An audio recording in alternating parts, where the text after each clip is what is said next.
the October EPAC meeting. I will call the meeting to order, and I will read off the names for the record as to who is attending the meeting. I'm Natalie Shep. I'm the chair of EPAC.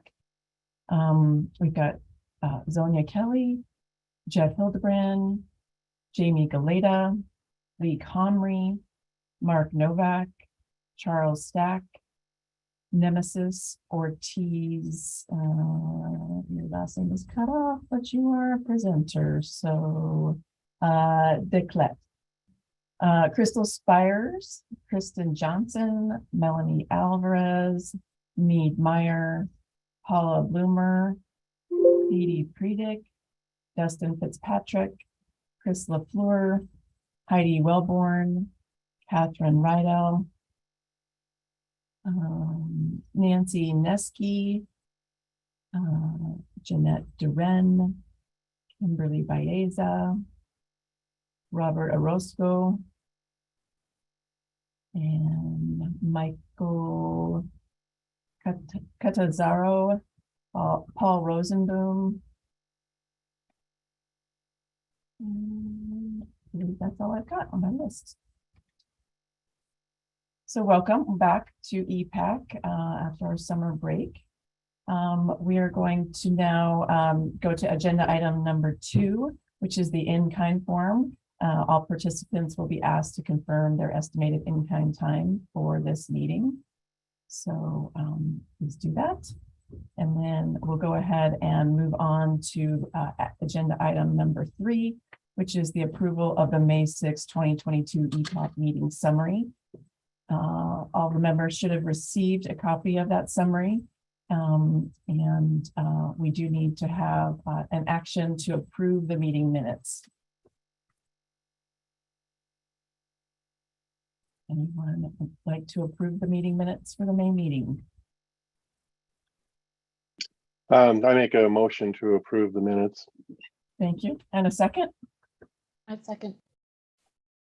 Okay, we've got a motion and a second to approve the May 6th meeting minutes. All in favor? Aye. All opposed? Aye. All right. And just interrupt? Can you unmute and approve if you are a member of EPAC, please? I didn't hear too many voices there. All those in favor? Aye. Aye. Aye. Aye. Thank you. Any opposed? Okay. Motion to approve the May 6th meeting minutes has passed. Sorry, just to interrupt, Natalie, who seconded the motion? Just so I have it for the record, please. Who was the motion? Who made the motion? Mark Novak made the motion? Yes. Who seconded? Who seconded? Paula Bloomer from Town of Marana. Thank you. Thank you. Okay. So we're going to go to action item or agenda item number 4, which is Arizona's drought status update. We're going to have Nemesis Ortiz Declet is the Drought and Conservation Coordinator with the Arizona Department of Water Resources. The data and information that she works with helps natural resources managers, decision makers, and the public better understand drought conditions and prepare for drought impacts in Arizona. Nemesis has a bachelor's degree in environmental sciences from the University of Puerto Rico and a master's degree in water resources management from the University of Wisconsin-Madison. Kristen Johnson is the Colorado River Management Section Manager with the Arizona Department of Water Resources. Take it away. Thank you very much for the introduction. Can you hear me well? Yes. Okay, thank you. Sorry about that. Okay. So I'll start off. Let's see. Okay. Thank you very much for the invitation to speak. As it was mentioned, my name is Nemesis Ortiz. I'm the Drought Program Coordinator at the Arizona Department of Water Resources. And I will be providing a drought status and weather outlook for the state of Arizona. And I would like to start off with what the percentage of average precipitation was for approximately the last 6 months. The map on this slide shows how we have received significant precipitation, mostly over 100% of average throughout the entire state. Now, while this data is on the map starts on April, this trend largely started during the month of June and throughout the monsoon season, which extends from June 15th to September 30th. This is to show you all that precipitation in the recent months has been significant. This slide shows the drought categories used to determine what is the status of drought in the United States. The categories are abnormally dry, or D0 in yellow, moderate drought, or D1 in cream, severe drought, or D2 in orange, extreme drought, or D3 in bright red, and exceptional drought, or D4 in the dark red or maroon color. The categories are determined by extensive data and observed impacts provided to drought experts by different stakeholders. The impacts listed on this slide are the ones that may be experienced in each drought category in the state of Arizona. These include increases in fire response, drying soils, as well as decreasing surface water resources. These are the categories to keep in mind as we look at short and long-term drought status maps. Okay, so these maps show the Arizona long-term drought status maps for the last 12 months. These were developed by the state climatologist, Dr. Aaron Saffo, and they are updated quarterly. The long-term drought status for each watershed is determined by comparing the precipitation and stream flow percentiles for the past 24, 36, and 48 months to a 40-year historical record. Through these maps, we can see that extreme and exceptional drought largely dominate the first two maps on the left. This is highly influenced by high temperatures and evapotranspiration during that time. But we can see how conditions started to improve on the long term during this year with changes in central and southern Arizona. The next long-term drought status map will be from July to September 2022, and it will be released with a summary next week. So keep an eye on the AWR Drought website for that one. These maps show monthly short-term drought status conditions for the past 5 months.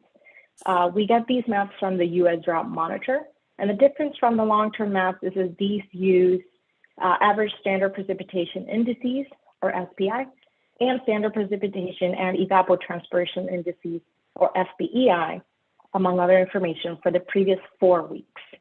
While the long-term maps are based on the long-term SPEI averages of the timescale I mentioned. April was overall a warm and very dry month. Most of the state received no measurable precipitation, making it the 6th driest April on record.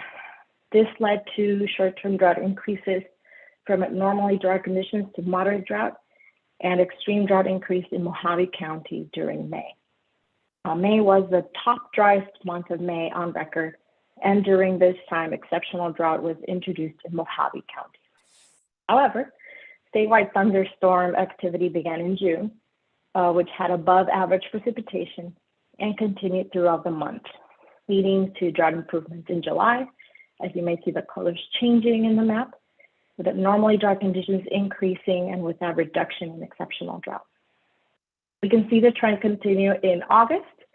As drought continued to improve, there was more yellow, which is technically not drought, but abnormally dry conditions.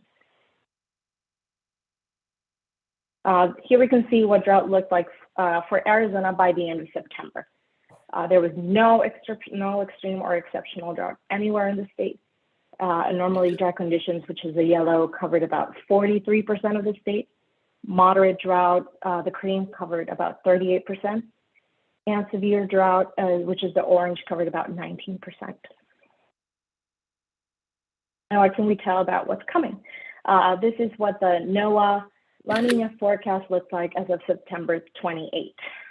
Persistent La Nina conditions will usher in the fall and early winter season for a third consecutive year, what is being called a triple dip La Nina.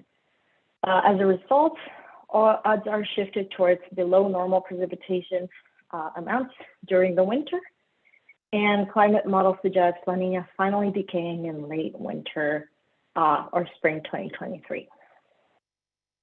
I wanted to add a slide to show what a typical La Nina pattern looks like for North America.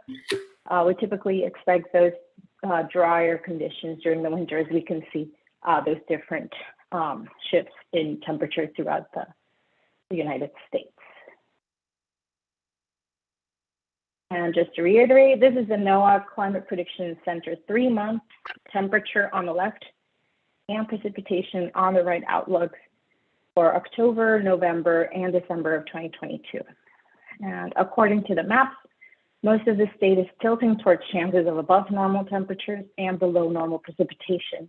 The precipitation is around 33 to 40% chances for the winter. Excuse me. As I mentioned, this may be due to La Nina conditions. Wanted to also show you guys the NOAA U.S. seasonal drought outlook. This is valid from October to December 30th. It indicates that drought is likely to persist. This is where all the brown color is, and the white means there is no prediction being made for these areas. There is yellow in some areas of the upper Colorado River Basin, and this indicates that drought may likely develop during this period. So at ADWR, we coordinate the Drought Interagency Coordinating Group, or ICG, which meets biannually to discuss drought conditions and impacts, and to bring a recommendation to the governor on whether to maintain the drought declarations in place. The meeting is open to the public and will be held on Tuesday, November 8, 2022 at 10 a.m. And I would encourage anyone interested in the topic to attend. For those who can't make it, we develop a summary, publish the meeting on the ADWR YouTube, and publish everything on the ADWR website. Feel free to reach out if you have any questions about that one. And lastly, I wanted to share some updates on resources. ADWR, we also coordinate the Drought Monitoring Technical Committee, or MTC. It's a group of technical experts who meet quarterly and address drought conditions and impacts with the goal of info sharing and collecting on-the-ground observations. They met this week on October 5th, and from the information that was addressed, we will publish a long-term drought status map report next week. And ADWR is required to submit an annual report to the governor's office at the end of the fiscal year for the previous water year. We're currently working on it. So the 2022 Arizona Drought Preparedness Annual Report will be published by December of this year. And you may check the link on the slide for previous year reports. I just mentioned the ICG meeting, and I also added links to the ADWR public meetings calendar, the drought website, and our short-term drought data interactive dashboard. Additionally, for drought information on a more national scale, there is a drought.gov website on the slide. Thank you very much. I'll pass it along to Kristen Johnson, who will provide a Colorado River update.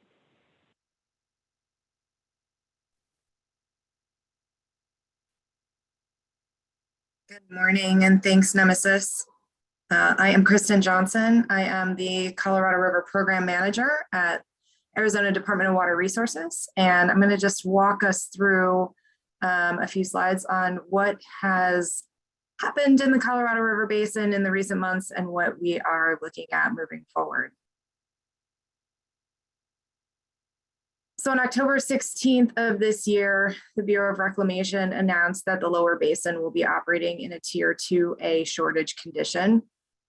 For Arizona, that means you can see here, we will be required to contribute 592,000 acre feet of our 2.8 million acre foot allocation to Lake Mead. Last year, in current year, we are operating in a Tier 1 condition, which required us to contribute 512,000 acre feet to protect the system. So again, in calendar year 2023, we'll be operating in a Tier 2A shortage. So this graph is produced by the Bureau of Reclamation monthly. It is the 24-month study. That's what it's known as because it projects out 24 months. The dashed line here, we're looking at Lake Powell currently. The dashed line here represents minimum power pool elevation of 3490. And you can see that if we look at the red dashed line, which represents the min probable, we are looking at potentially at Lake Powell dropping below minimum power pool by November of next calendar year. Again, the red dash line is the min probable, green is the most probable, blue is the max probable. However, based on the hydrology of the recent 3 to 5 years, I would say we should be ignoring the blue line. These other gray lines represent the other individual traces in the model. There's 30 total traces. So we call this sort of cloud, and it represents the whole suite of potential and probabilities. So that's Lake Powell. Let's move to Lake Mead. Again, this is the next 24 months of projected elevations in Lake Mead. You see a more narrow band of probability because Lake Mead is fed by releases from Lake Powell. And again, you see the red is the min probable, green is most probable. Now, what I want to point out here on the Lake Mead slide, these are showing actual elevations, projected elevations in Lake Mead. Back in May, there was some action taken by the Department of the Interior. They held back 480,000 acre feet in Lake Powell that was scheduled to be delivered down to Lake Mead, and adopted what has come to be known as operational neutrality. Because that water is parked in Lake Powell, however, it's being accounted for as if it were actually in Lake Mead. And that is why we are actually in a tier 2A shortage for 2023, as opposed to a tier 2B. If we had looked at actual physical elevations based on this projection, we would be in a tier 2B shortage. However, because that 480,000 acre feet, like I said, was being accounted for as if it had been delivered from Lake Powell, we're actually in a tier 2A. So again, these lines, the min, most, max, represent actual projected physical elevations. If anyone is interested in what a projected operational neutrality elevation would look like, you'd basically add approximately 7 feet of elevation to these lines. And for everyone's information, minimum power pool at Lake Mead, which is also dead pool, is 950 feet mean sea level. So we're not getting close to that buffer, or at least I should say we are getting close to that buffer by August of 2024. So I want to go back to talking about Glen Canyon Dam, which of course is the structure that forms Lake Powell, and talk about a little bit why it's so important to protect elevation 3490 at Lake Powell. If you've been following the news, you've heard a lot about protecting that elevation at Lake Powell. And a lot of what the media is discussing has to do with power production, because once you fall below that line, that elevation, yes, power production is no longer possible. However, from a lower basin perspective, we really want to protect that elevation due to our ability to continue to get water deliveries downstream. So these are two schematics showing Glen Canyon Dam. You can see that there are 8 penstocks that sit at elevation 3490. The center line is 3470, but because of cavitation and potential damage to the penstocks, it's highly unlikely reclamation would be able to operate below 3490. If that were to happen, reclamation would only have these river outlet works in order to pass water from Lake Powell downstream to Lake Mead. Now, compared to the 8 penstocks, you can see that there are only 4 river outlet works. And I'm going to go to the next slide. And this graph, also produced by the Bureau of Reclamation, illustrates that reduced water delivery capacity as you're dropping in elevation, because you also are losing head as you're going down in elevation. So if we go from 3450 down to elevation 3400, and let's say we have to lose one of those outlet works for maintenance, you quickly start to lose volume. You can see the volume is here on the vertical axis, and that is going to potentially severely limit the amount of water that the lower basin is able to get from the upper basin. So that is primarily from Arizona's perspective, why we're so concerned with protecting elevation 3490 at Lake Powell. And just to sort of continue on with the modeling conversation, back in June, Bureau of Reclamation produced this modeling exercise looking at just a 4-year period with 2 different hydrologic scenarios. You can see scenario A is in teal and scenario B is in this orange color. And looking at the overall average for inflows into Lake Powell, you know, with the scenario A, we see a very quick deterioration in conditions and a steeper decline in Lake Mead. And really the takeaway message from this slide in this modeling exercise, you can see in scenario B, in that second year, they modeled a really nice, really wet year, 123% average inflow into Lake Powell. And we see a nice recovery in Lake Powell. However, again, the takeaway message here is 1 good year is not going to save the system. Even after having nice inflows into Lake Powell, we're still seeing reductions and we're still falling below minimum power pool within the interim period. And when I say the interim period, I mean between now and 2026, when the interim operational guidelines expire. So again, 1 good year is not going to save the system, and everybody needs to be doing everything we can to protect the system at this point. So recently in September, the Department of the Interior announced that it was going to be taking several administrative actions in order to try to protect the system. Back in June, Interior had called for an additional 2 to 4 million acre feet of conservation to protect the system and keep Lake Powell from falling below 3490. Unfortunately, as of today, there is no basin-wide voluntary agreement on how to achieve those additional conservation volumes. And again, that is on top of reductions and contributions that are required by the 2007 guidelines and the DCP.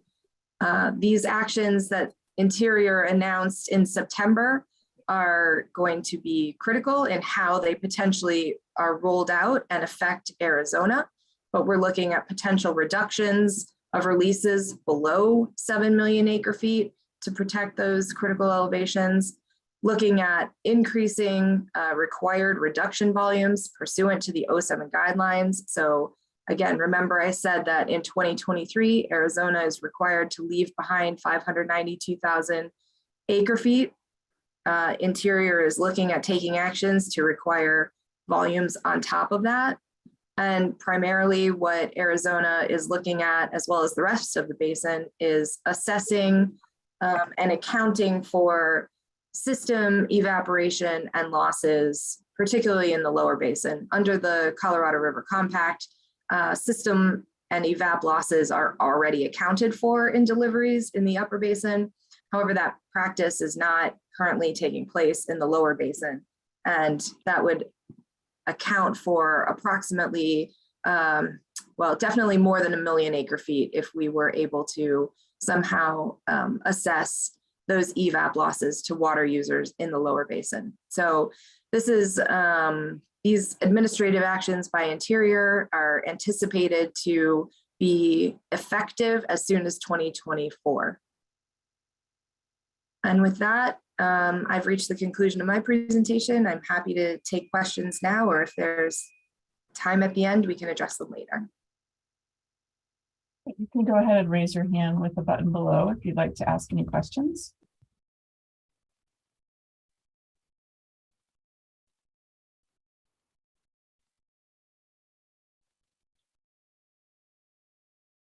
No questions. Okay, seeing none. Thank you so much, Nemesis and Kristen, for your presentations today. That was really informative information, and we're happy that you shared it with us today. Okay, well, we are going to move on to agenda item number 5, Tucson Water's Master Plan Update. Jamie Galeta is going to do a presentation for us today, and she's the lead planner with Tucson Water's Public Information and Conservation Office and is managing the One Water 2100 Master Plan project.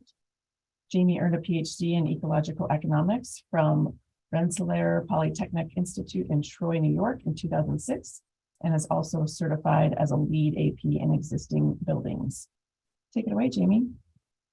Thanks so much, Natalie. I really appreciate the opportunity to present this plan to EPAC. So we're here to talk about a master planning process. Tucson Water updates their master or long-range plan every 10 years or so. So that's what we've been up to. What I've been up to for the past 4 years is getting this project ramped up to the point where we would have a way for the general public to engage with the plan and give us some feedback that'll help shape our investments in our capital infrastructure, but also just some long-term strategies to improve our water resilience here in Tucson. So I'm going to start with just a quick overview of the utility itself. We have 750,000 meters throughout the system, and apologies for this water service area map, but basically what you're looking at is the yellow line here is the city of Tucson boundary, and you'll see some other municipal boundaries as well. But the dark blue area is our current service area, and the light blue is what we're obligated to serve in the future. So as you can see, our service area extends beyond the city of Tucson boundary. We are the largest regional water provider, although there are other water providers in the area. Just some statistics about our system here that hopefully you've had a chance to read while I rambled on a bit. So what this plan is doing that's different than previous plans. Sorry, Kimberly, if you don't mind muting, just hearing a little background information sound from you. What this plan is doing that's a little different than previous plans is we're taking the One Water perspective and making that central to our approach. So if you aren't familiar, One Water is has been growing in popularity, so to speak, among water and wastewater utilities across the world for a few years now. And what it is a perspective that treats all water as equally valuable and important. It provides this unified approach to talking about water across utilities, across different types of organizations. It really centers both sustainability and equity within the approach and gives us a common framework for collaborating across the region with lots of different types of organizations that are focused on water. Another important thing that kind of helped me unpack this sort of philosophical approach or concept was that it emphasizes the right water for the right purpose.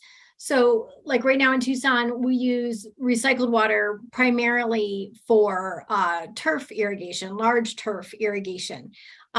So that's an example of that. We're trying to reduce our use of potable water for irrigation with recycled water. So early on, we came up with a number of guiding principles and this overall vision for this planning effort. And you'll see really there's a lot of words on this slide, but the ones in bold are the most, the ones we're trying to help focus in on here. So we want to deliver reliability, reinforce the resilience we've already created through the investments this community has made, enhance our overall quality of life, and achieve affordability and amplify social justice goals and concerns. And as always, ensure safe, high quality water supplies for the community. So this is a screenshot of a story map that's on the TucsonOneWater.com website. And that's why it's appearing a little small on the side, but really this graph is something we show a lot to show the history of our water system. So at one point we were completely dependent on groundwater, and now we have a more diversified water portfolio that includes not only groundwater, but also surface water from the Colorado River, remediated groundwater, recycled water, and harvested stormwater. So I'm going to run through each one of the primary water types that we saw in the wheel and in the graph. Basically, we have been using about 2/3 of our annual allocation of Colorado River water and saving the remaining third. Those savings have accumulated in now over 5 years worth of savings, and that water was recharged into the aquifer. I need to update this because as we know, we're now in tier 2A. Even though it doesn't officially start until January, we know that we're there and we're projected to continue to move down in those tiers as time goes on. So recycled water, as I was saying earlier, we were one of the first cities to adopt it. This is treated wastewater that's then redistributed throughout the community and primarily used for turf irrigation at our schools and parks and golf courses. This has taken a lot of pressure off of our potable water use. So it has offset our potable water use to some extent. Again, allowing us to save that water for the future and for our community's resilience. This is stormwater harvesting is the latest addition to the mix. We've done rainwater harvesting on a homeowner scale, like individual private property scale for a while now, over a decade. And now with our Storm to Shade program, we are doing stormwater harvesting in the right of way. We've also been doing some of this for a while, but this is the first time there's a dedicated funding source, a dedicated approach to the maintenance of the sites that have been developed so far, and a planning process for siting these green stormwater infrastructure sites in our most vulnerable neighborhoods to help increase tree canopy and combat urban heat island with a water source that again is taking pressure off our Colorado River water or potable water. Groundwater, that was our historic supply, as I showed in that graph initially. And it's also where we're storing water for the future. This is a graphic that shows the aquifer boundary as it combines just north of the Tucson mountains. There's the aquifer below the city proper, and then the aquifer over in Avra Valley, and that's where we do most of our recharge.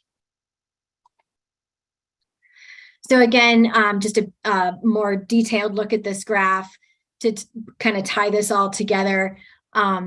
Something I haven't pointed out so far is this decline in demand. So the top of this graph is showing how much water we use as a community.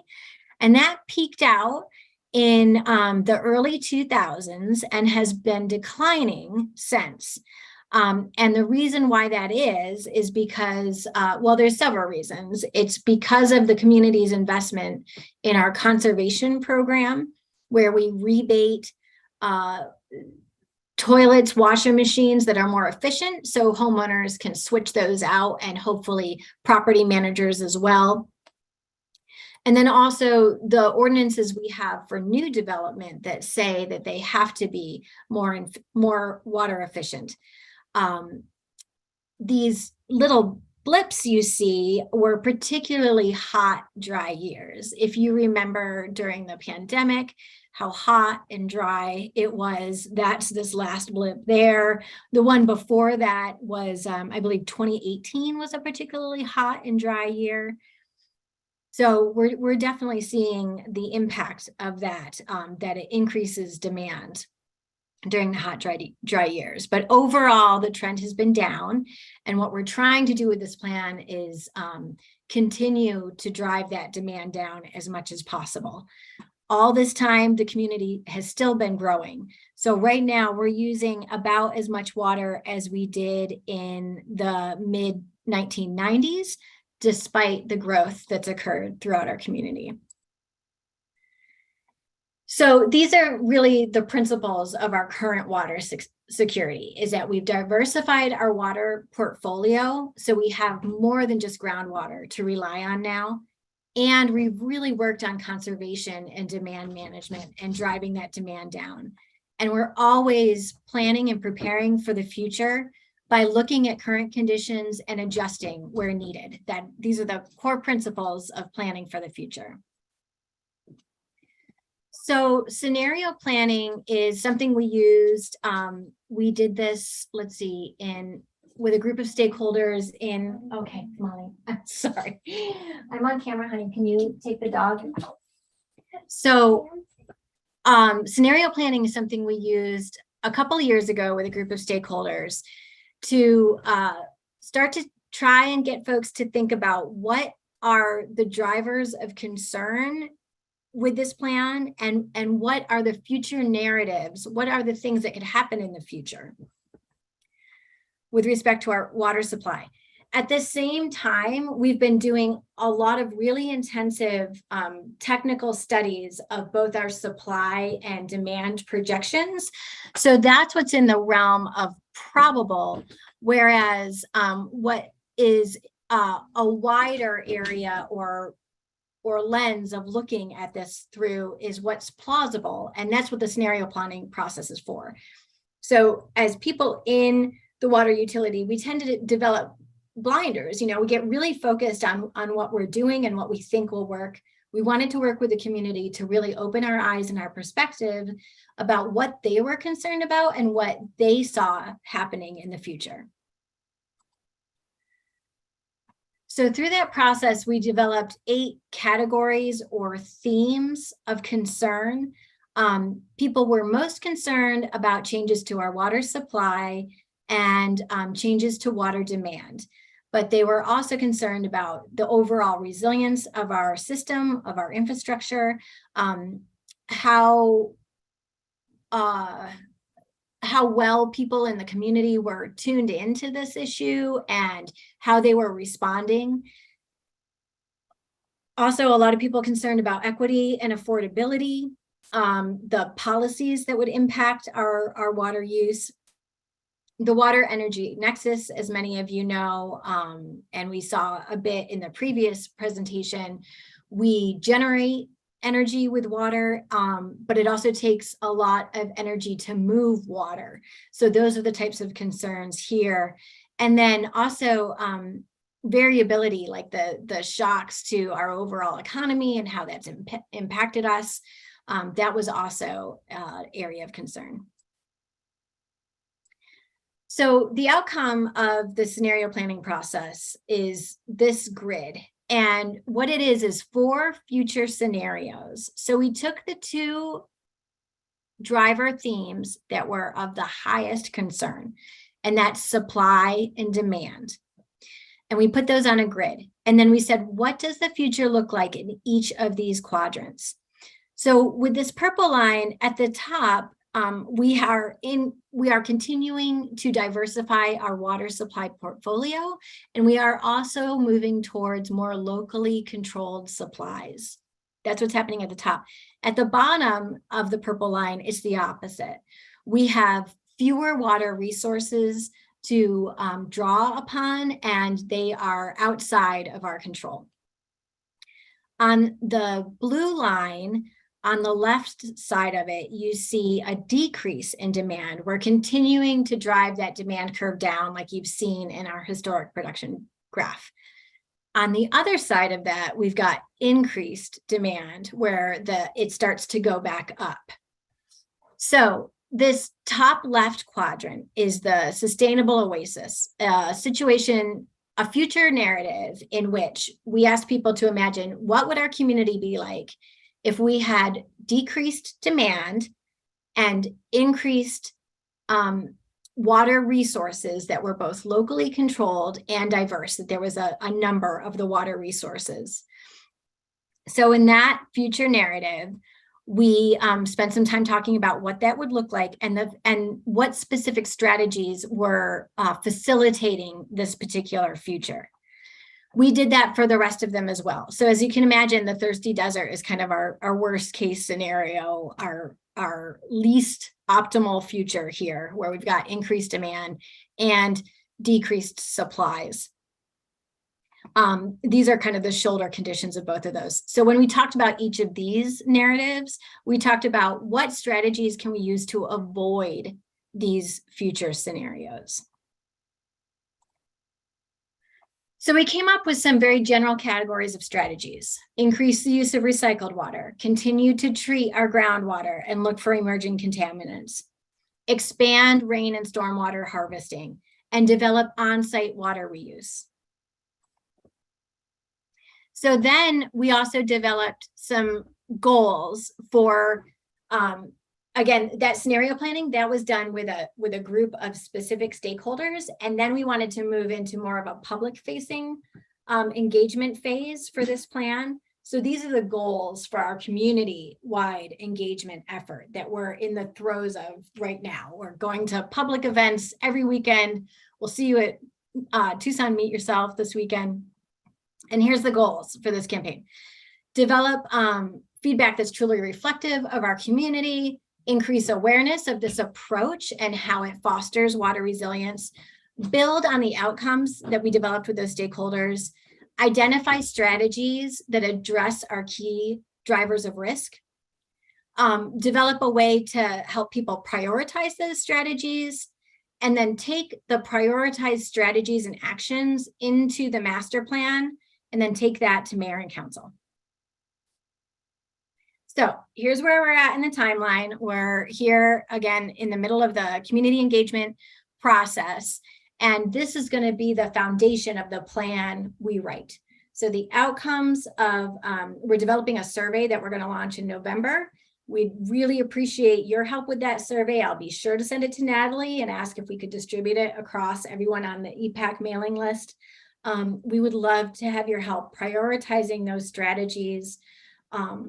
And then again, that's going to be the basis of the plan.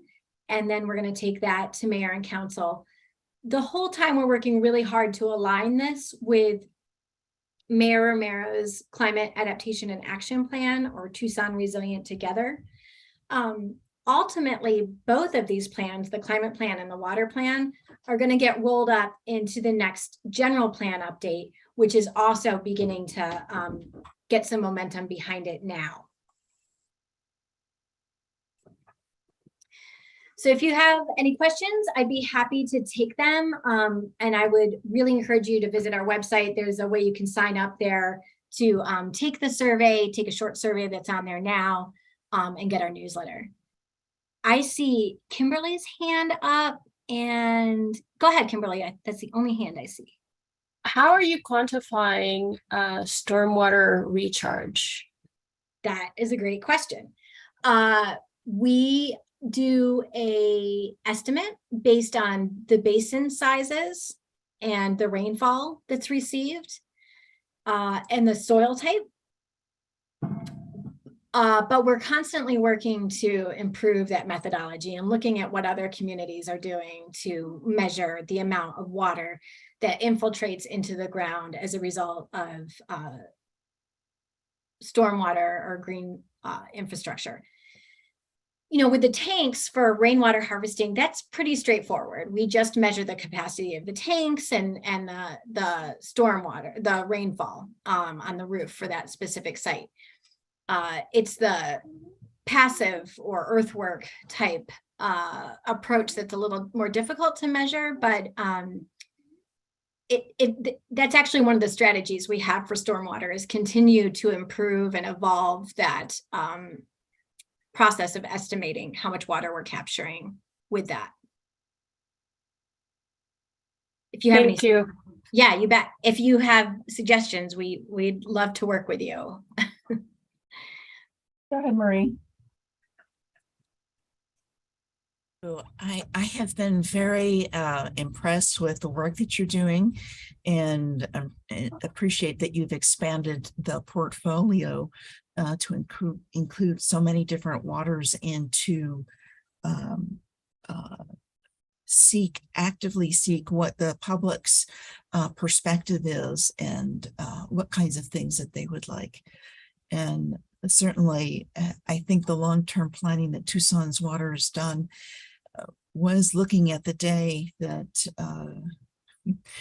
Kristen and Nemesis described earlier in their presentations. And the question I have is for all three of you of, in terms of all the water use that's taking place in Arizona, who do you think is being the most progressive in terms of developing sustainable water supplies?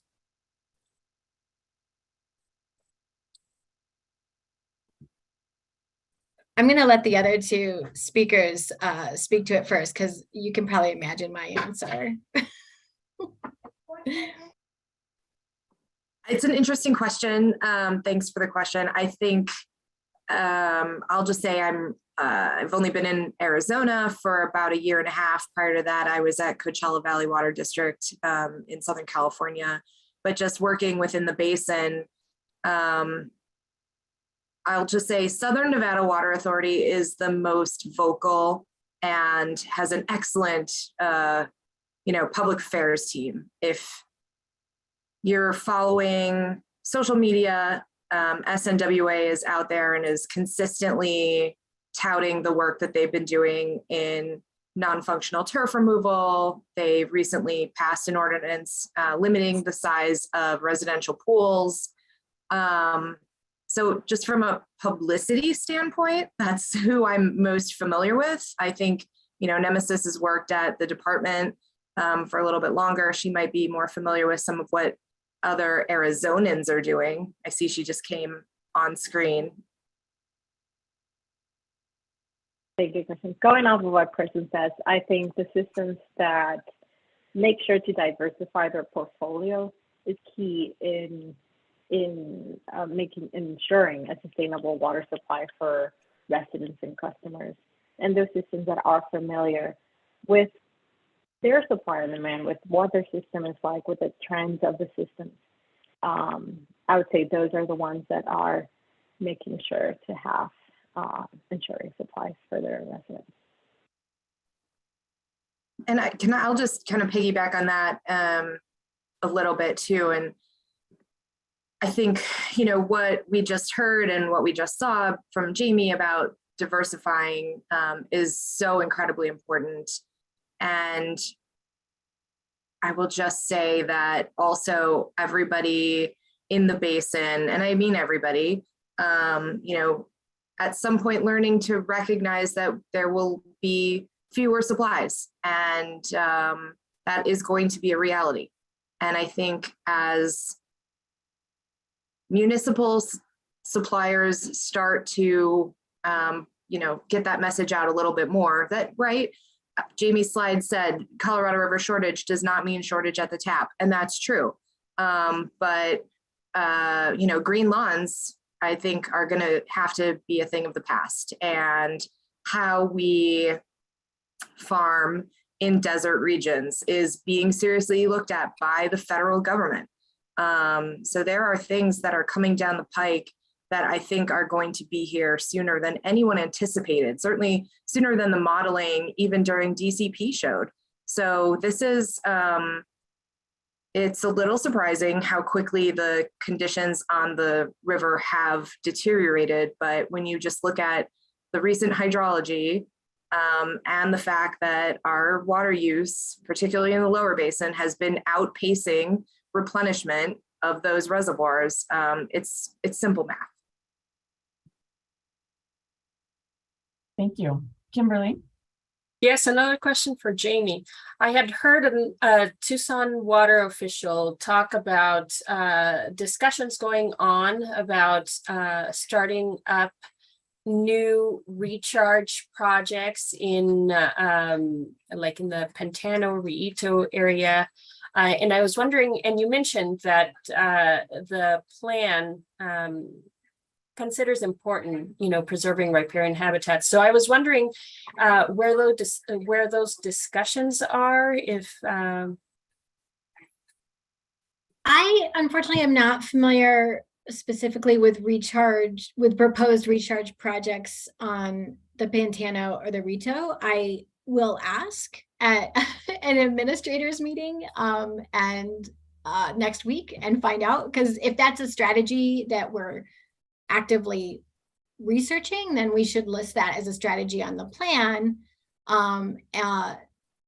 So I appreciate you bringing it to my attention. I'm sorry I don't have more information about it, but I think in general, in-stream recharge is something we've been moving towards, certainly with the Heritage Project. And to the extent that we can continue doing that where it makes sense and it jives with what the flood control district will allow us to do. It's a great thing to do in-stream recharge on many different levels. And yeah, I do hope it's something we're constantly actively looking at and looking to expand.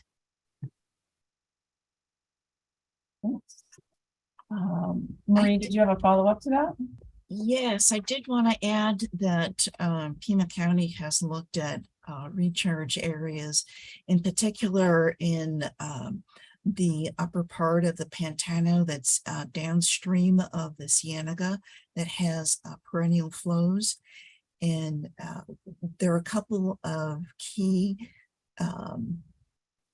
factors that make that area very positive. First of all, that there is land available to do the basins.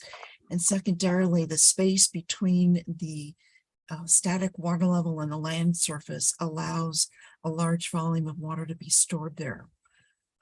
The limitations with a project like that is that you have to have a pipeline that takes the water out to that location. And currently, that's a distinct limitation with having that as a recharge project.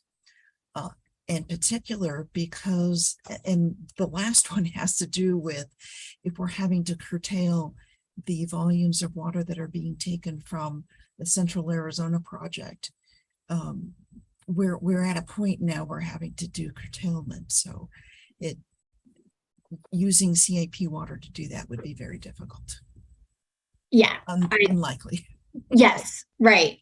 But we do have an opportunity with, in my humble opinion, and has been pointed out by the Lower Basin study, with regional wastewater treatment. So if we can do wastewater treatment in areas that don't have as large a connection to the supplies from the Colorado River, the kind of more remote parts of our service area where we're still pumping groundwater. If we can do wastewater treatment in areas like that and then recharge the treated wastewater and save that for the future, that's an opportunity here that I think is important to shed light on. 100%. One of the other recharge project areas that I was looking at was downstream of a future RWRD wastewater reclamation plant that would discharge water into the Santa Cruz. So downstream from Green Valley, you have to go down a little bit farther to have enough space between, you have enough beta zone between the land surface and the water table. There's a wonderful infiltration rate in that area, and it would be recharged in an area where there's predicted growth. Thank you. All right, let's go on to Charles. You have a question? Yeah, hi. Excellent presentation. My background is in public health. I'm the advisor to the town of Oro Valley, and we didn't talk about groundwater contamination. PFAS is in the news constantly. In Oro Valley, Peter Abraham, who's our water utility director, said that Oro Valley is not concerned right now with PFAS. We're below detection, but 1,4-dioxane would be one of his concerns because the cost to remediate. Could you talk a little bit, because we have a wonderful resource of groundwater that doesn't seem usable with today's technology, and I'm wondering what the city of Tucson is considering for that. So we treat for 1,4-dioxane at our Tucson area remediation project. That's near the Spectrum Plaza near Irvington and I-19. And so that's what it was built to do, was TCE and 1,4-dioxane. And then we've been working on expanding its capacity more recently to try and treat for PFAS. So it is a treatable contaminant. It is expensive, and that particular treatment plant we paid for up front, and then we sought reimbursement from the federal government and eventually got it. But as you can imagine, it takes it. I don't know how long it took. I imagine it was over 10 years. And you have to have good financial wherewithal to front the resources for that, and get the problem addressed as early as possible, and then just hope that you're going to get reimbursed. It presents a challenge for a lot of communities, but it is a treatable contaminant. Thanks, Jamie. Mead? Thank you. I appreciate all these questions. I had similar thoughts, and I'm glad you brought up the water quality aspect, Charles. I guess first I wanted to thank the earlier drought speakers. Kristen, the gravity that you brought with your message is really appreciated. I like how you stated that it's important that we all share that message because we impact others in the state. And Jamie, I really appreciated how you're, as you said, amplifying some of these new approaches, looking at social justice, the diverse resources, as Marie said, and I guess I had a few questions. I'll try to make them brief. Could you speak a little more about sort of how the environment fits into your plan, as far as keeping water for the environment, prioritizing some water for tree establishment as the city has those tree goals, and how like your drought response plan ties into the One Water plan, whether one will be updated after the other because so much is evolving at this time. Yeah. And so this is sort of a layered question, but there's one more aspect of, I hear a lot of water policies coming out to address these concerns. And are those going to be specifically in the plan or just continue to evolve on their own, as these thoughts develop? Yeah, I might ask for reminders here if I'm missing something, but let me start with the drought plan. The drought plan is something we're obligated to do as part of our requirements as a large water provider with the Department of Water Resources. So we are asked to update our drought plan every 5 years. And during 2020, we did a really big update to it because we were at the end of that 5-year timeline, but also because DCP, the Drought Contingency Plan, had just been signed. And so we wanted to reconcile our drought plan with DCP. So the drought plan is part of it was not only is it a regulatory requirement, it was like a stepping stone to One Water. So that, because I did the revisions and the whole time I was writing it, I was thinking too about the master plan and how we wanted to make the two consistent and how one would inform the other. So like the drought plan was a stepping stone to the master plan. So the drought plan really just deals with reductions in our supply through the drought contingency plan and what we're going to do in response to that to manage demand. So they really relate to those two big drivers that were of highest concern to our stakeholders. And it helped us start to think about some of the strategies that would help us manage demand and continue to work on our water supply resilience. You asked too about the tree canopy. Kind of the way I think about that first part of your question is all of that really pertains to that guiding principle I showed you in the beginning that mentioned quality of life in bold letters. So we are working really hard to align this plan with the mayor's climate plan because there's a lot of overlap there. The mayor's climate plan folks that are providing input and feedback on that are really focused on increasing tree canopy and how do we get water for those trees.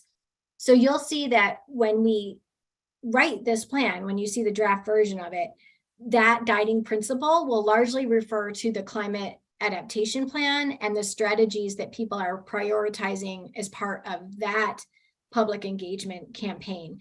Because we wanted to this plan is largely going to focus on supply and demand because that's what was of highest concern to our stakeholders.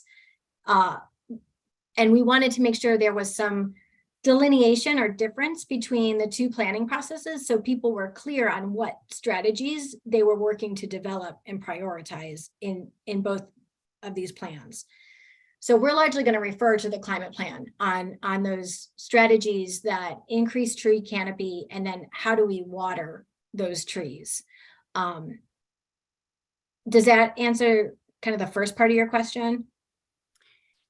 Yeah, I was also thinking about water in the rivers. Yes. Shallow groundwater areas that are in our system, kind of thinking of our local drought conditions as well. Yeah, yep. I totally hear what you're saying. So you were asking more broadly. I think that's kind of like the answer we were discussing with Marie, where how do we support on an even bigger scale the shallow groundwater areas of our service area and make sure we're not drawing the aquifer down in those areas and that we're supporting those areas. So those strategies would be more in-stream recharge, but it will take some cooperation with other entities that can help us meet that water supply in different ways. Because we're recharging all the cap water we're going to get. We've expanded our recharge facilities as so that for our maximum allotment, but we're not going to get our maximum allotment anymore. That is going to change, and we won't be able to build bigger pipes across the system to we will, but we're not going to be getting any more Colorado River water to recharge in other parts of the system. So the other resources we have available to us are treated wastewater or treated groundwater. And we just need to work with those in those areas that are sensitive. Thank you. Thanks for explaining the integration with the other plans and that tie to the county efforts with the wastewater and the flood control. I know on the basis study, we also talked about with flood control, major stormwater recharge sites that are exciting to hear about since we do have to look into all we can do. I have a few other small questions, but I would prefer to let some others ask in case there's more voices. Okay, let's go to Dustin then. Thanks, Natalie. Can you hear me? Yes. Yeah. Great presentations. Jamie, I had a comment. I was super impressed with the drop in demand in the last couple decades, despite the population increase. looked like it was about 25%. I was wondering how much of that perhaps was attributable to xeriscaping versus the change out of more efficient and low use appliances, and what more potential there may be there for reduction in each of those. That's a great question. So by our estimates, our customers use anywhere from from a quarter of their water consumption outdoors to a third, depending on the specific property and the water needs outdoors. So we've really driven that number down with xeriscaping.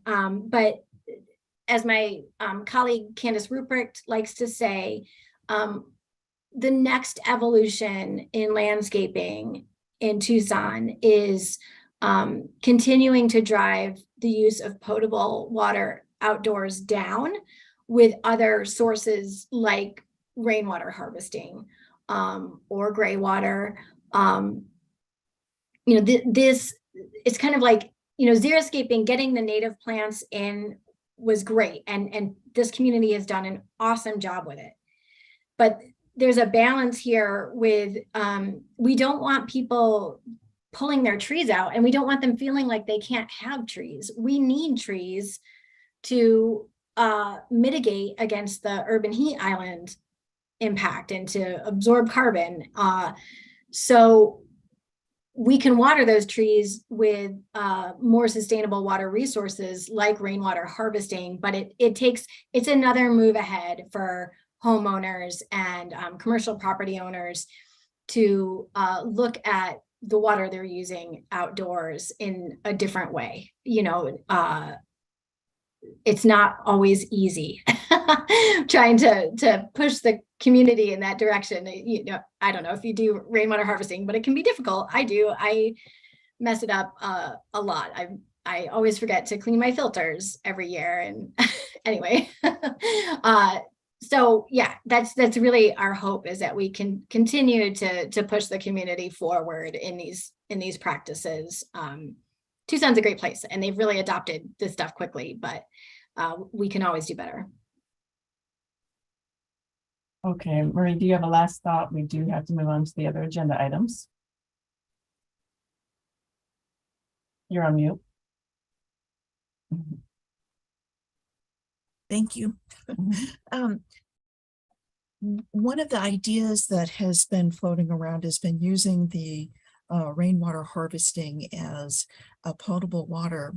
And the point that you were just last talking about was the routine maintenance required to keep the high quality of water.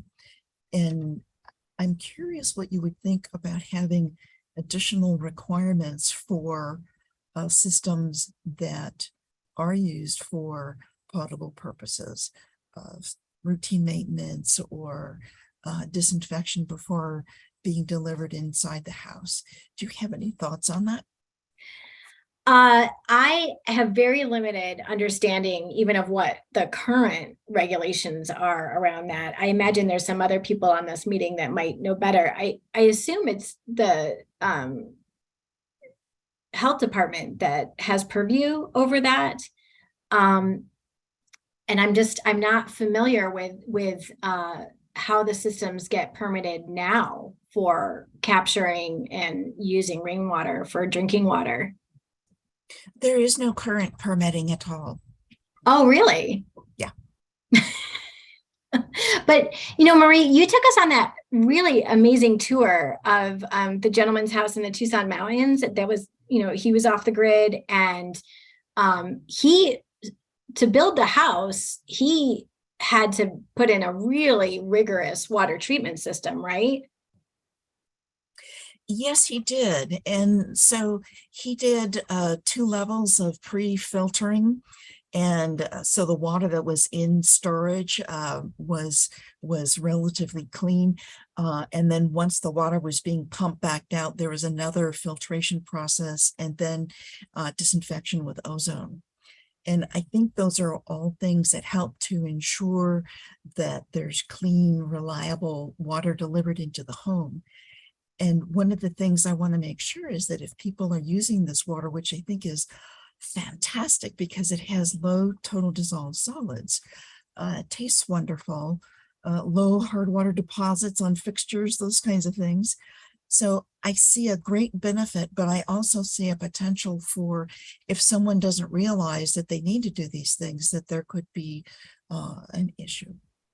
Well, was it, I believe this was a county property. So was it the county building requirements that he had to meet with that water treatment system? This gentleman was a professor at the University of Arizona, and he's a very progressive individual, and he did the design out of his own interest on being conservative with all the resources that he uses. So he did it on his own. Yeah, I just meant the actual water treatment part. Like anyway, I sorry if I know I'm going over time and we're getting in the weeds here, but yes, I agree with you. Someone should be, have some standards around that that are easy to follow and easy for homeowners to know how to figure those out. But unfortunately, I don't know off the top of my head who that would be.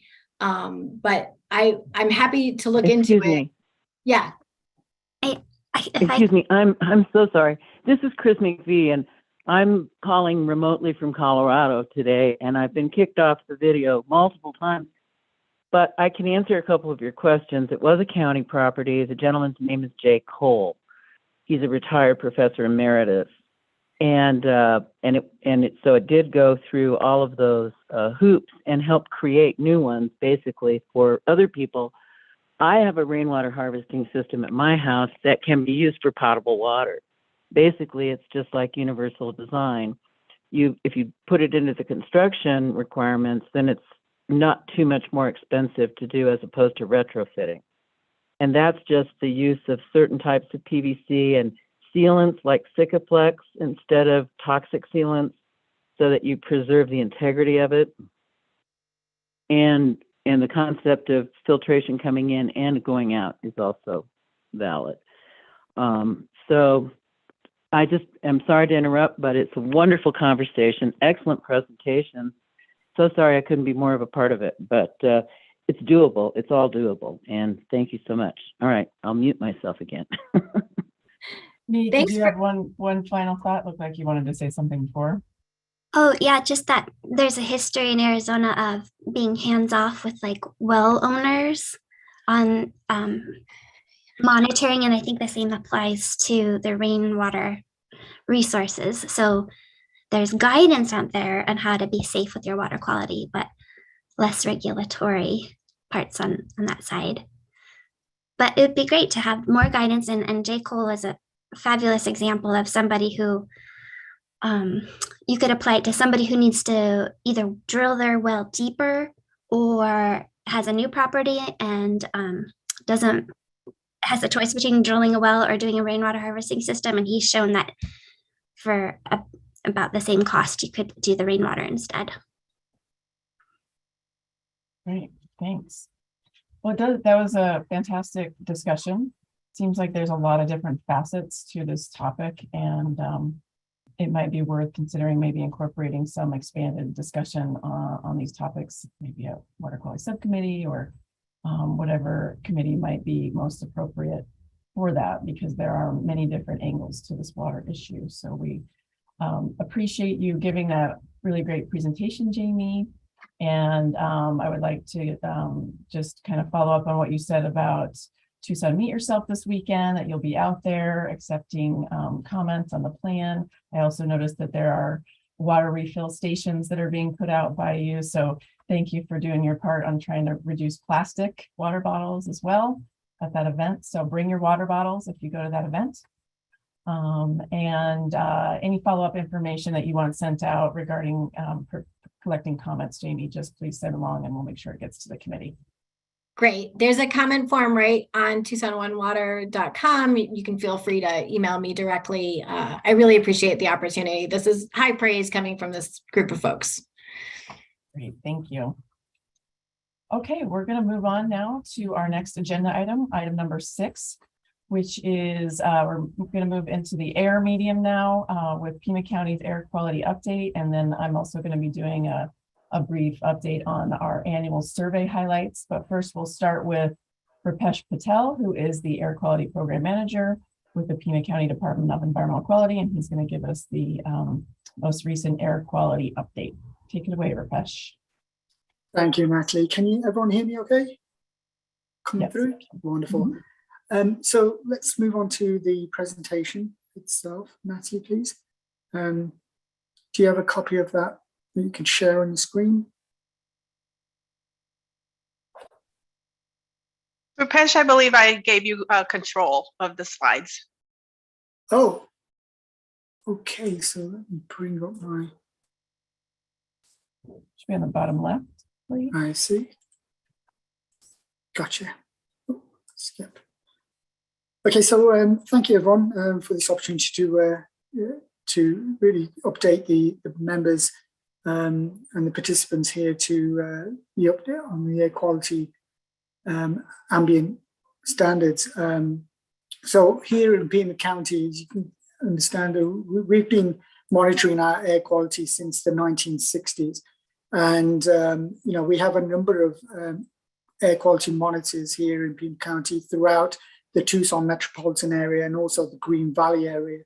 We have 15 monitors that measure our criteria pollutants according to, and we kind of use those according to the National Ambient Air Quality Standards. And those pollutants are listed in that table that you can see in the next slide here. Skipped twice, sorry.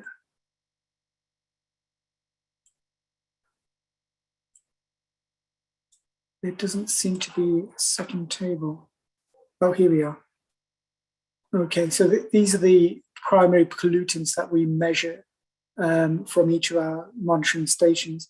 One of the pollutants here, you can see at the bottom of the table, lead, has been removed from our monitoring because the results have shown our lead emissions have been quite low, and this is primarily driven from you know, the reduction of use of leaded fuel. You know, you'd be surprised, well, it would be hard to find a fueling station that actually has leaded gasoline now.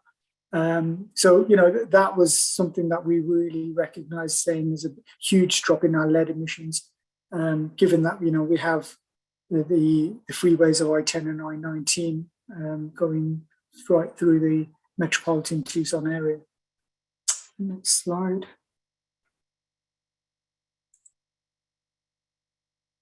So one of the pollutants that we're primarily concerned about here in Tucson is our ozone level. And in the past, what we've seen is EPA has kind of looked at the ozone level, and back in 1997, that level was 0.08. Now, ozone, as some people he would understand, is that, you know, there are kind of two levels of ozone. There's that higher ozone level that kind of protects the Earth atmosphere, and but down at the ground level, ozone can also be formed, and that's really primarily from the combustion of fuel. And motor vehicles seem to be the kind of the primary source of generating our ozone from the release of nitrogen dioxide that kind of combines with the sunlight and volatile organic compounds to produce this ground level ozone. And this table really looks at, you know, the measurable trend that we've seen in three locations: the Fairground, Saguaro Park, and Rose Elementary. And the EPA standard has fallen over the number of years that we've been monitoring the standard. And as you can see, as the standard drops, we encroach more and more towards, you know, any measurable kind of exceedances of that standard. Now, when I kind of use that word exceedance, it really has to be kind of brought to light that the way a standard or an exceedance is determined is based on the kind of the 4 highest 8-hour average concentrations. So EPA uses this kind of particular formula for calculating whether if an area is above or meets the air quality standards for ozone. And they use that kind of three-year average and fourth highest 8-hour average concentration.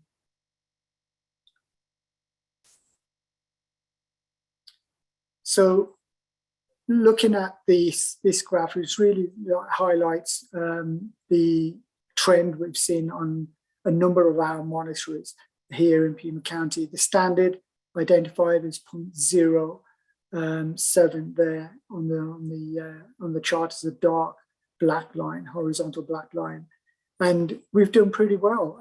We've had a number of places where the monitors have picked up higher levels of ozone, and what that can be attributed to, and there is either it's transported through out of state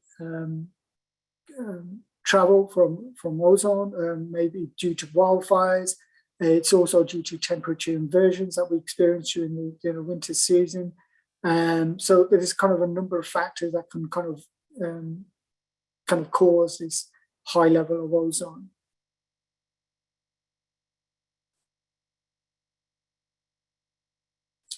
So taking a look at the number of exceedance days, and I mentioned about the possible influence of wildfires and smoke.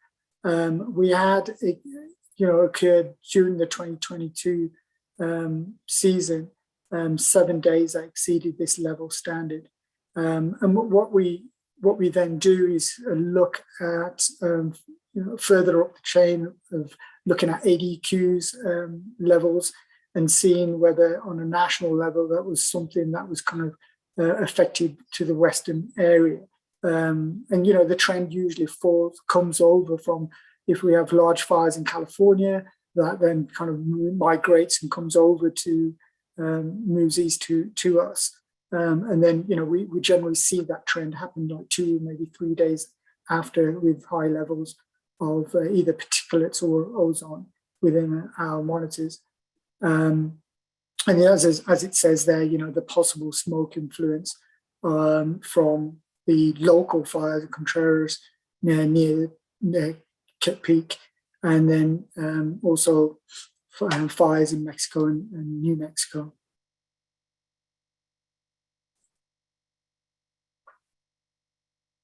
So looking at beyond the ozone and our transportation of PM and fine particulate matter, the PM 2.5, we had a number of exceptional events that occurred, primarily again from possible from transportation as well.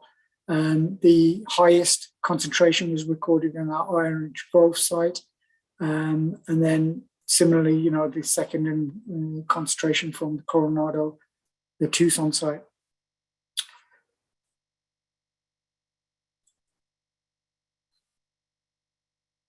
So our 2022, and if you were to go on our PBQ website, you will see we produce an annual report of what the trends are of all our monitors, the recording criteria pollutants.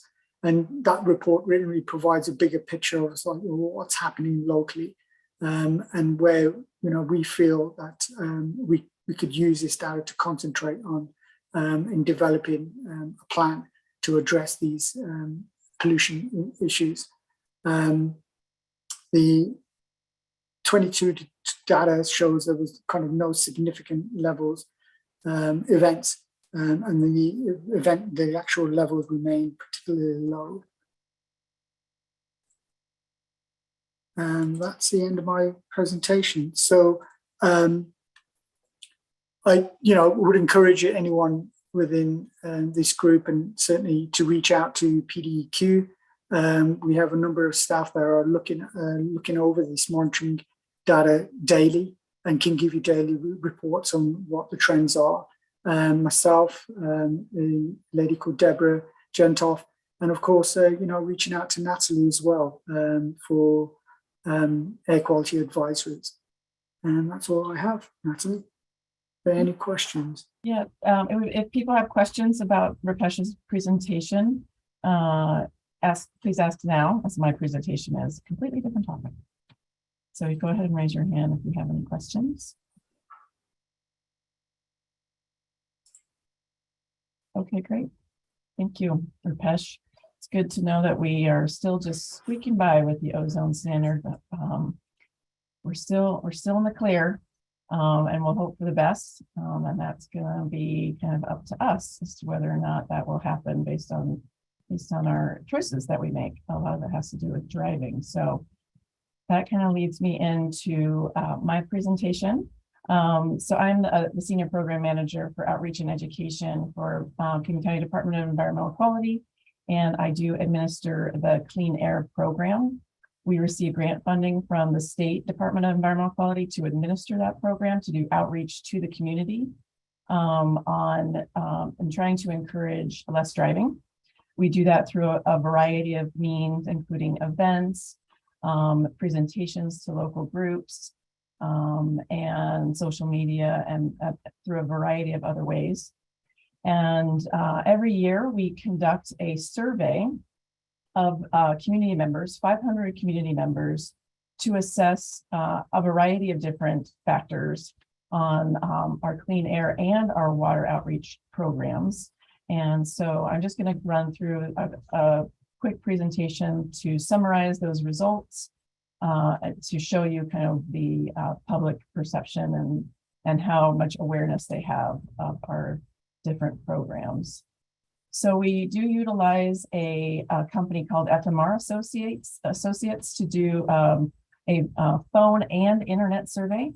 They survey 500 respondents, and they ensure that certain quotas are met to try to make sure that there's a variety of different people who are answering the questions. So we have roughly 50% men and women. And then you can see this pie chart on the right here is a distribution of age. So that helps with ensuring that the survey is more statistically significant. And so you can see here that we do ask about the location of where they're residing. So the highest number came from the south, and then the lowest number was from the east. And we also ask a question about how long they've lived in this region. So you can see that pie chart on the bottom is the distribution of the time that people have lived here in Tucson. So the goals of this are twofold. We've got the Clean Air Program goals, and that's to evaluate the awareness and effectiveness of our program for the previous year. We always do the survey in the May-June timeframe. So this was an assessment of the 21-22 Clean Air Program. And we want to also determine commute travel behavior and current and potential use of alternate modes of travel, and also to help us estimate the daily commuter miles saved through alternate modes. And then for the Clean Water Program, we are tracking issues related to stormwater perceptions, and we are tracking household hazardous waste disposal perceptions.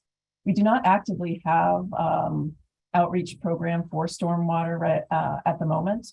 And so these answers are really based on people's knowledge without that additional education. So we'll start with the Clean Air Program. And we've got the last 5 years here. The green bar shows the awareness of the Clean Air Program in general. That number has stayed roughly the same in the 40 to 45% range. We were doing less outreach during the COVID years, 2020 and 2021. So that number did go down slightly, and now it is inching back up, thankfully. And then these other bars are a variety of different outreach events. The next three, Earth Day Festival, most awareness of all the different events that we measure. People are aware of that event, upwards of almost 60%. And then Walk and Roll to School Week, which we just had this week.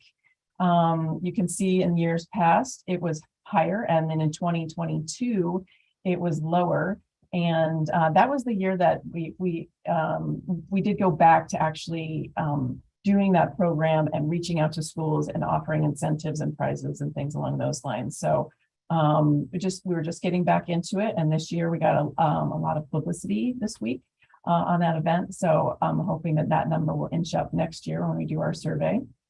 And then Ciclovia is the biannual event that is hosted by Living Streets Alliance, where the certain areas blocked off to traffic, and then folks are invited to bicycle and walk along the route. And that was definitely impacted in 2021. It didn't even happen. So that number definitely went down there, and then it went back in the spring to an in-person event. And so you can see that number's inching back up. And then the last light blue bar shows the travel reduction program, which is the program that PAG administers that surveys employers of 100 people or more. And so we did add that on in 2019, and you can see that the awareness is on that program went up from 21 to 2022. And then we're also curious not just about awareness, but participation. So you can see here that about the highest number of percentage of people who are actually participating in these events was 20% in 2020, which is kind of interesting since many of those events were actually canceled later in the year. So that one is a little bit unexplainable to me. And in you can see that it went down in 2021, where most events were actually still not happening. And now in 2022, it's inching back up. So that's a good sign. And then we also measure folks' actions that they take to reduce air pollution. So we have kind of a general question of they drove, driven less in the last year. So you can see that went down in 2019, and then it went up in 2020, which is what you would anticipate, that people would drive less during the pandemic. And unfortunately, we've seen that level, it's leveled out. So people started driving less in 2020, and they've continued to drive less, or so they say, upwards of 2022. So we want to try to keep that going and also get that bar going up. And then if you look at the keep tires inflated, we haven't actively done any outreach on that in recent years, which is likely why that number has gone down. And then you can also kind of see that with the keeping cartoon. That has been less of an emphasis of our program in recent years. So you can see that that's made a difference. And then bought more fuel efficient car, that went up in 2020 and then went down in 21 and 22. And that could be because people just bought cars less. And that the availability with supply chain issues and things along those lines. But one thing I really like to see in this graph is the carpool number, that it did go down in 2020, as you would expect, because less people were carpooling due to COVID. But you can see as we've hit from 21 to 22 that it's going back up. So that number we're actually seeing a change in, which is really great. And this is a comparison of pre-COVID 2020, post-COVID 2020, and then 21 and 22 as it relates to the different modes.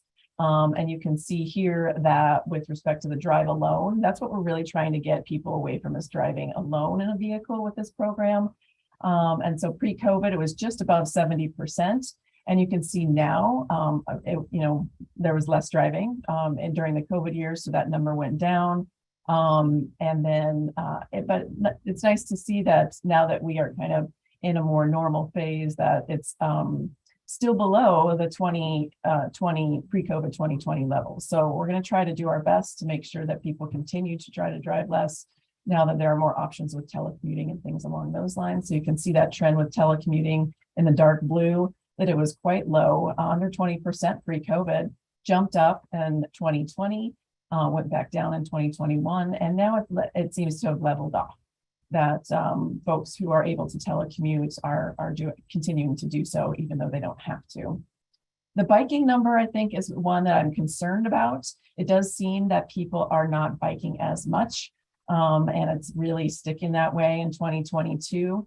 I would venture to say that could be based on safety issues, because a lot of folks are getting injured, and in the newspaper we are seeing a lot of pedestrian and bicycle deaths.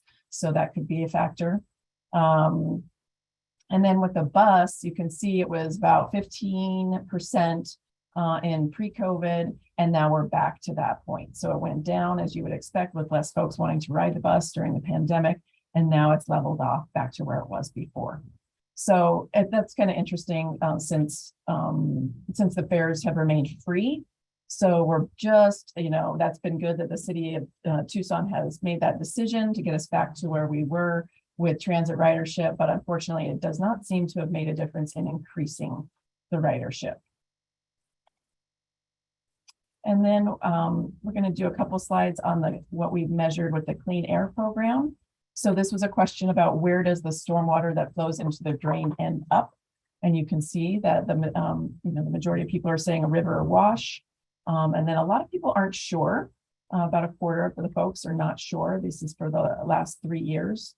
And then we've got a variety of groundwater, water treatment plants, sewage plants, and canals, kind of in the same vicinity there. And then this question was, how much of a problem do you think there is in Tucson area with polluting materials entering storm drains?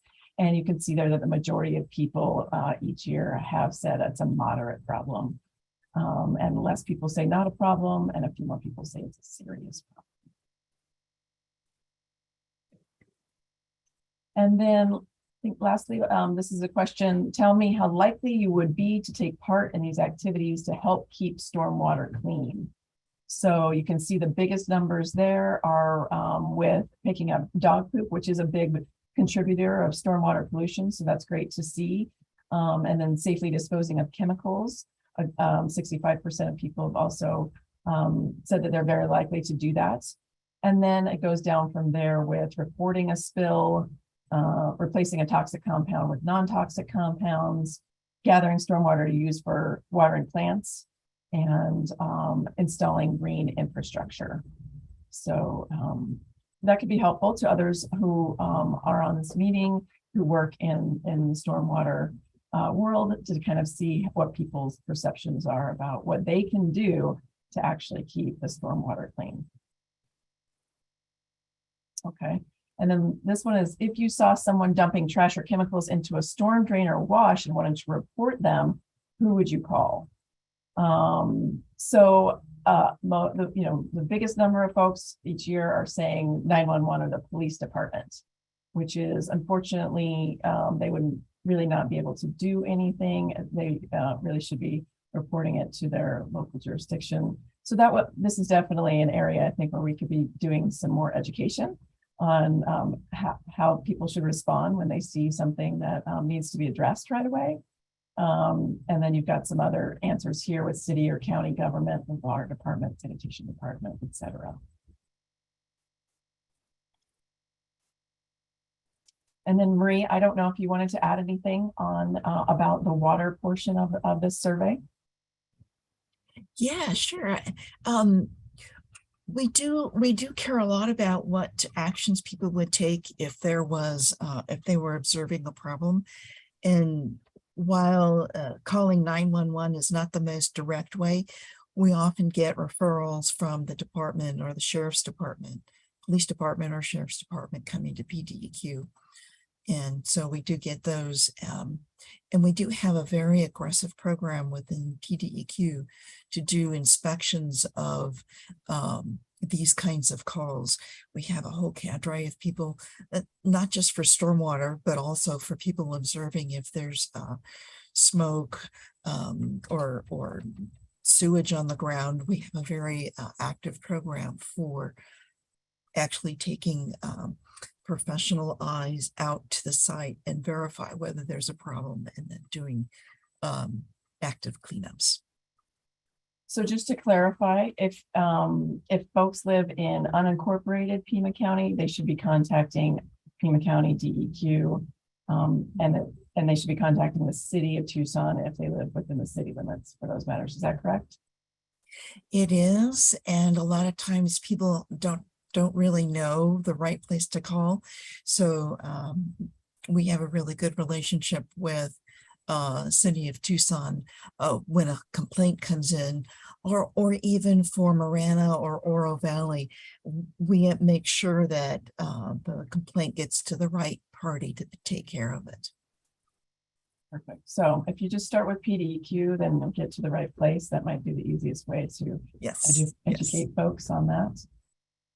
So I did want to mention that there's a lot of other questions that are asked in this survey that I do not have time to review. I pulled out the ones I thought might be of interest, most interest, but if you're curious as to what the full report says and has the, we have the answers, we have the executive summary and the full report on our website at www.pima.gov/DEQ.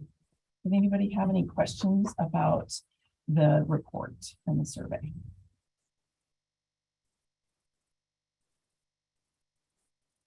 Okay, great. Then we will move on to our 7th agenda item, which is the EPAC Top Environmental Issues List for 2023.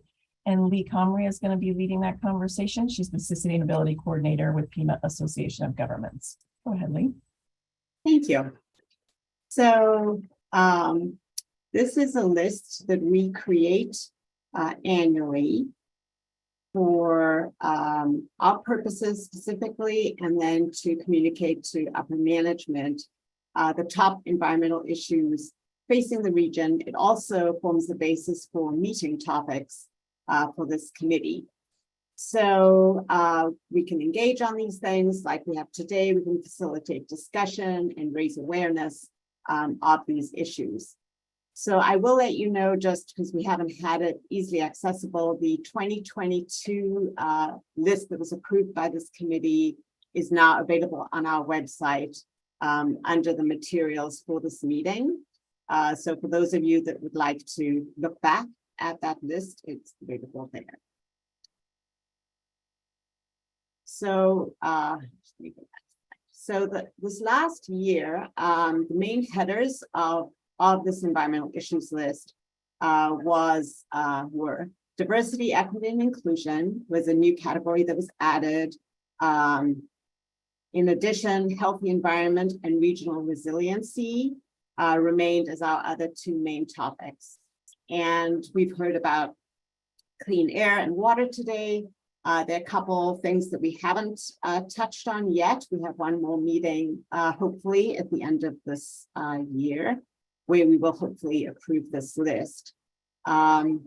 So we have recycling efforts, which we typically touch on sometime during the year. We also had hoped earlier to get an update on the wildfires of 2020 and its impact on flooding, as well as the floodplain management. We're hoping maybe that'll be touched on at our next meeting. We've heard about PAG's resiliency mapping, the city's urban forestry program, and we've also heard about the drought status today. We hope to hear about the Santa Cruz River Basin study that we had hoped for this meeting, but hopefully at our next meeting, we will hear about that. So there's some things we've touched on and a few gaps. So that's with respect to this effort for 2022. But now moving on to 2023 and updating this list. This is the process that we follow. So after today, there might be some initial feedback from the committee of things they want to see included in the list today. But we give members a couple weeks, so basically the middle of this month, to provide initial feedback. So we gather those comments and then we will work on a preliminary draft, and we'll send that to this committee and to its subcommittees, Watershed Planning Subcommittee and Air Quality Subcommittee members in early November. And again, hopefully at that point, receive feedback from you, and we'll edit the draft as needed. And then it will come forward, hopefully at the December meeting, to finalize the issues list. And then this will then be shared with PAG's management, to the executive director, and that is typically served up to PAG's management committee and has in the past been served up to the regional council. So that's the process. So today it's really, if people have burning issues that they'd like to raise today for a little group discussion, we can do that.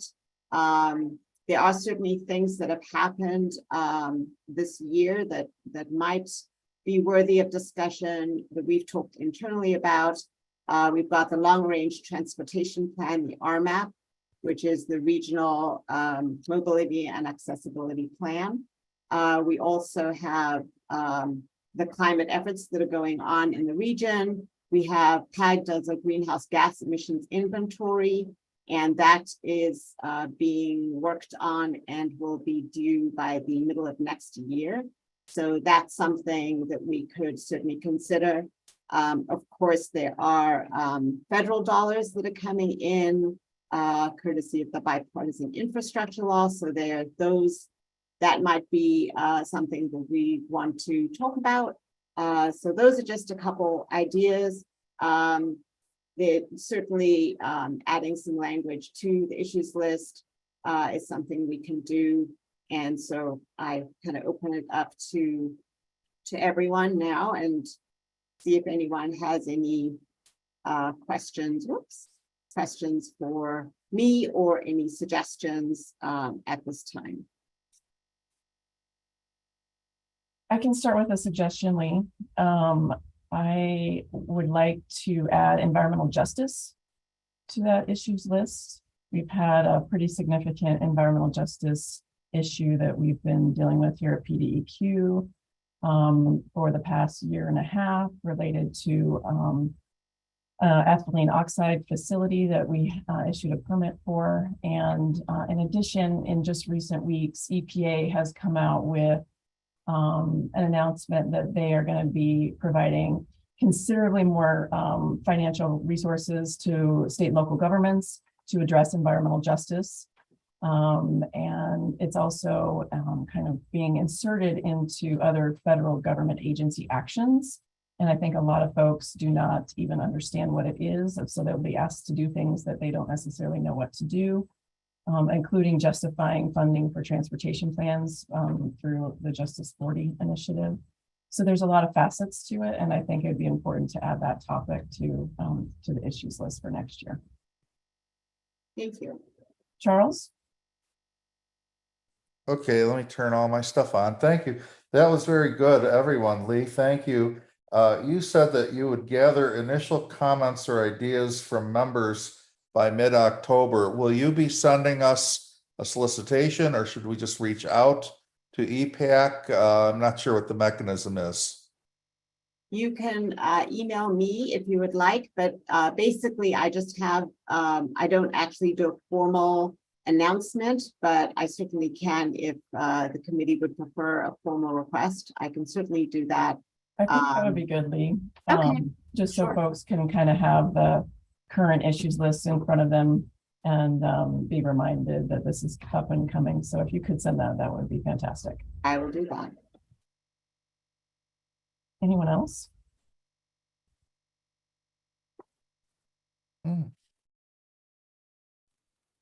Kimberly? I think Kimberly has a point.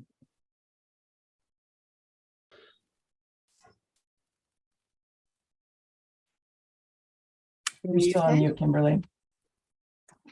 There you go. There we go. This concern is something that I've brought up in other groups like the Santa Cruz Watershed Collaborative, and there's a group of us working on it. And it is the issue more pressing now that I'm aware that there's preliminary planning for a regional Sahuarita facility, water reclamation facility. And that issue is the accrediting of in-stream effluent recharge and the need for legislative change to bring parity to in-stream recharge of effluent. And I will certainly provide that, Lee, in writing to you of the need to build awareness around this issue and the many benefits that may come if it is easier for a future facility to discharge into the river, of course, with the interest of accruing more recharge credits from in-stream recharge. I'll provide a more eloquent suggestion to you in writing, Lee. Thank you. Thanks, Kimberly. Mead? I wanted to announce that on the second to last Monday of this month, the Watershed Planning Subcommittee is meeting, and it's one last opportunity as well to provide feedback, not only on the issues list, but we collect issues on water for the PAG 208 plan that we update annually. So that could be a key way for us to expand on that conversation that Kimberly was talking about. And that's perfect to have that issue coming from you, Kimberly. Great. Thank you. Anyone else?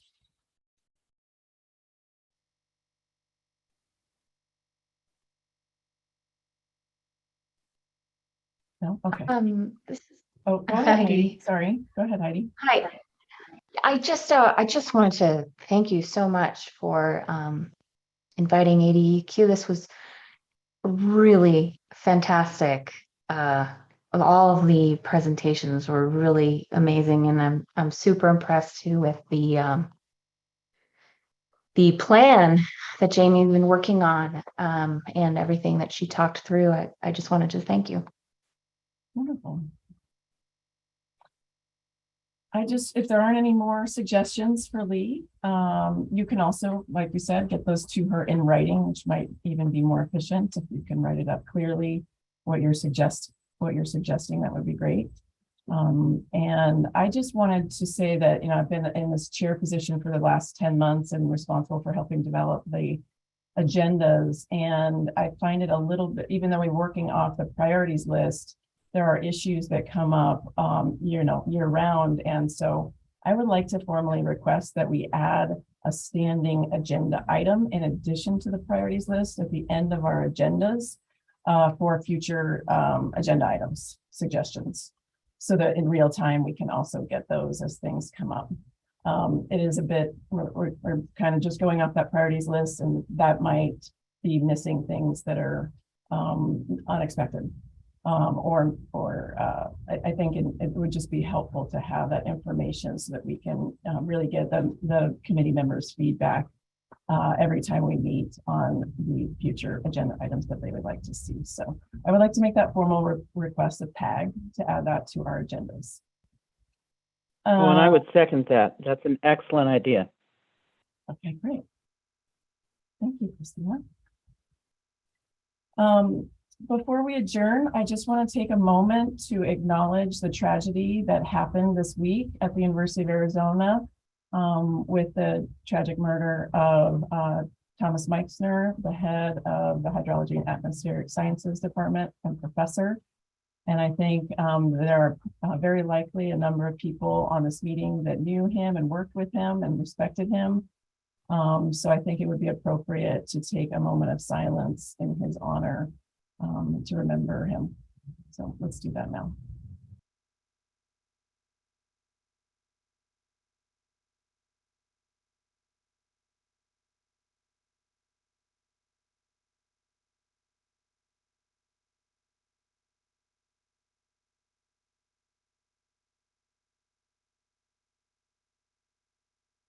And I know there will be a number of service activities in Dr. Meixner's honor. So I'm sure that everyone can stay aware of when those are by keeping tabs on your local newspaper, and the news is reporting on it regularly. So with that, I would like to move to adjourn the meeting. And I don't think we need a second for that. So we will adjourn the meeting 11:24. We'll see you all in December. Bye. Thank you. Thank you. Great, thank you. Bye. Thank you, Natalie, and especially for your final words. Yes, thank you very much.